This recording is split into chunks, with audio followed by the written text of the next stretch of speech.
Can you just walk me through the level of support that you've received today? Was it as much as you'd hoped for? Where did it come from? Thanks for having me here, and greetings from Ukraine. Just to put it in the context, right, we didn't have bond auctions in this type of environment before, so it took us some time to put the systems up and running.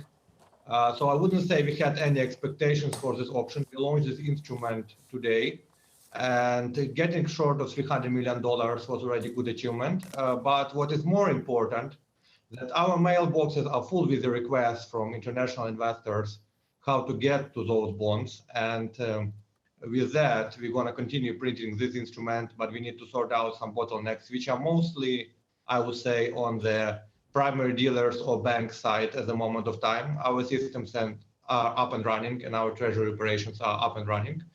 But we're going to continue. We see it as a good outcome. We see that we can test it even in current environment. We can conduct our operations, and we're going to continue further. Commissioner, this is Kaylee in New York. Thank you for giving us some of your time. It's good to see that you are safe in Ukraine. Do you plan to raise any more funds, more war bonds, perhaps priced in foreign currencies, dollars, euros?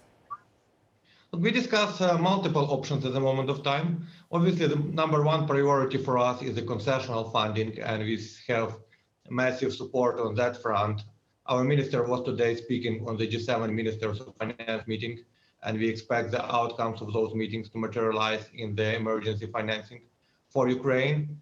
But we also had investor activity. We had investor call yesterday, and we see a lot of requests how funds can support us. So we are looking at the way to attract not only in local currency, but also in dollars and euros, potentially also with US guarantees or any other types of guarantees. But I'm not sure we are in the position to have a standalone issuance there, but we will explore all the options at the moment of time we have.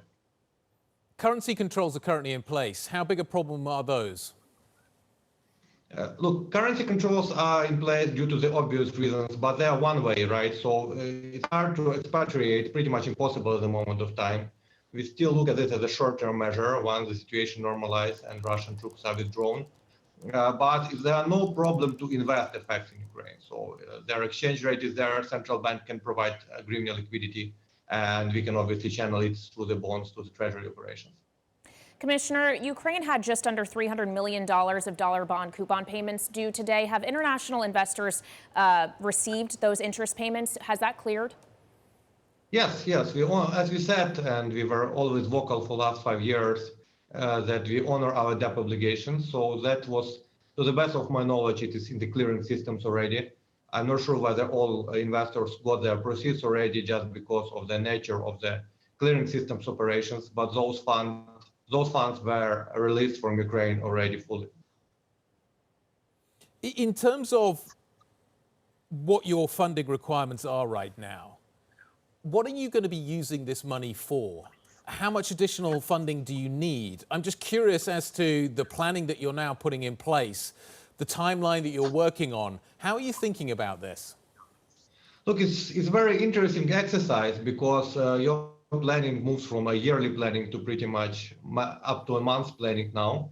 So we collect revenues, obviously, and we calculate how much of the downfall on the revenue collection we're going to expect because of business activity slowed down due to the obvious reasons. In terms of spendings, we prioritize, first of all, defense spendings, but also pension salaries, especially for the healthcare workers. So we try to pay all the payments, priority payments from the budget. So the gap is obviously widening. I cannot give you any precise numbers, but at the moment of time, the more we can get in terms of support, the better it is.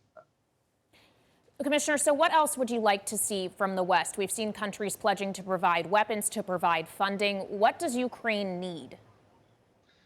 Look, this support is already super helpful. So I would say that two things which in general are needed. First of all, as much support to Ukraine as possible to go through these conditions, both military and financial. And from another side, as much pressure as possible on Russia. We see that they already start suffering a lot in terms of markets closure and sanctions.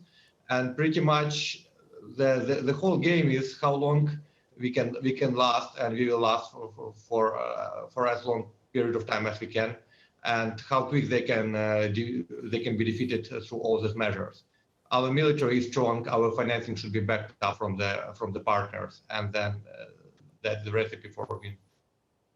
Commissioner, just picking up on that point that you raised about Russian assets, what is your message? What would your message be to global investors that currently have Russian assets in their portfolios, be they bonds, be it credit, be it equities within their portfolio? What would you say to those investors? I would say, guys, treat those assets like North Korean or Venezuelan assets. So just get rid of them, get them out of the indexes, get them out of, downgrade them in rating agencies. So just treat it as the most toxic stuff you saw in your life, and that will help a lot. Because it is indeed the most toxic stuff which is out there now. In terms of the conversations Ukraine is having, has your government had any conversation with the IMF about financial aid? Absolutely. Look, IMF, it's unfortunate a bit because we started the IMF review exactly the day before Russian invasion and attack. So we are now discussing emergency programs with them. We cannot continue on the regular program as of now. But our two biggest partners in terms of the coordination effort of other countries and other partners is actually IMF and the World Bank. So we are looking at the emergency facility from the IMF. We are looking at the emergency support programs from the World Bank, and we expect all our partners from other countries to back up those ones. One of the obvious options is actually additional SDR allocation from the G7 countries and other Western countries. You know that after the SDR distribution, which happened in August last year, a lot of countries got enough of those instruments, and they pledged some of those for the countries in need. But I think there can be a special pledge for Ukraine in the current circumstances, and it will also help us a lot. Commissioner, you talked a moment ago about the fact that you're planning on a very different timeline. Is it even possible at this point to think about how you're going to rebuild your country and how you could refinance the country and how you could finance some of the reconstruction that is going to be necessary? Is that even a conversation that you're having within your group right now?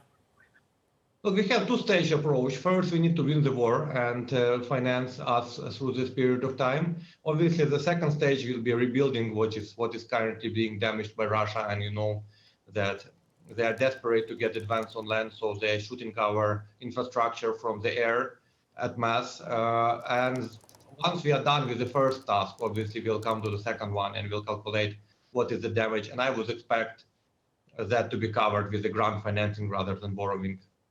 And finally, Commissioner, as you are in Ukraine, can you just give us your read on the situation on the ground there?